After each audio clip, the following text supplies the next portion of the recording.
Every school has its stories, right? Those whispered legends that get passed down from class to class. At Crestwood Middle, ours was about Classroom 13. You know the one, the room at the very end of the old, forgotten hallway. It was sealed off, covered in dust, a place nobody had been inside for years. The rumor was that a fire had broken out there. A student had supposedly vanished, but it was all just talk, ghost stories to scare the new kids. No one ever really knew for sure until Ava. Ava was different, curious, fearless, and she never backed down from a challenge. It all started with a simple dare.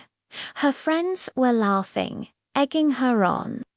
"Bet you won't last 10 minutes inside Classroom 13, one of them taunted. Ava just smirked, that confident way she had. "Watch me," she replied. After the final bell rang, she managed to swipe the janitor's key ring and slipped away down that long, creaky hallway. The sound of her sneakers echoed in the silence. It was strange, but the air felt colder, heavier the closer she got to that door. With a click, the lock turned as she pushed the door open. A cloud of dust danced in the single beam of sunlight cutting through the broken blinds. Inside, old desks stood like silent wooden statues. On the blackboard, faded chalk still declared, "Welcome back, students." Ava pulled out her phone, ready to record proof for her friends. "See?" she said to the camera, panning around the empty room. Nothing scary. Just an old, dusty classroom. But then she saw it.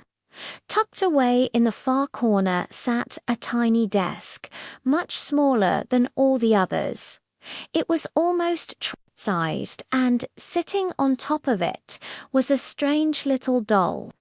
This wasn't a cute, fluffy toy.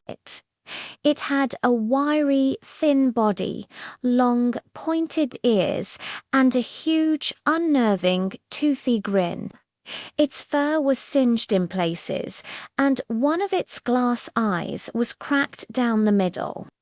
Pinned to its chest was a torn, yellowed paper badge that read "Labubu Class Pet."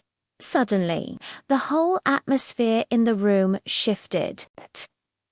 Ava heard a faint giggle not from outside in the hallway, but from right there inside the room with her. Her head snapped up. The doll wasn't on the desk anymore. It was on the floor, a few feet closer.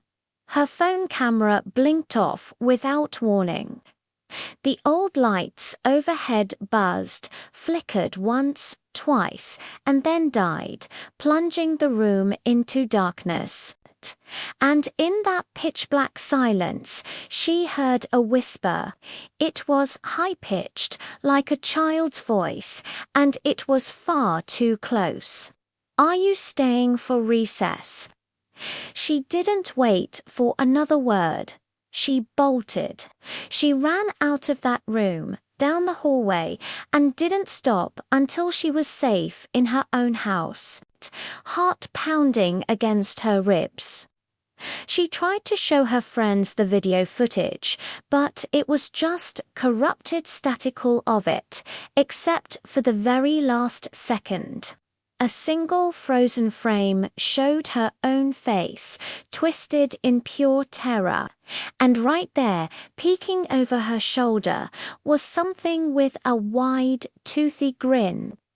The next day at school, she tried to explain what had happened. Of course, her friends just laughed it off. They called her a chicken, said she'd freaked herself out. But that night, things got weird. Her friends started getting texts, all from Ava's number. They were photos. blurry, dark pictures, all taken from inside that same classroom. Each picture was a little bit closer to that tiny desk in the corner.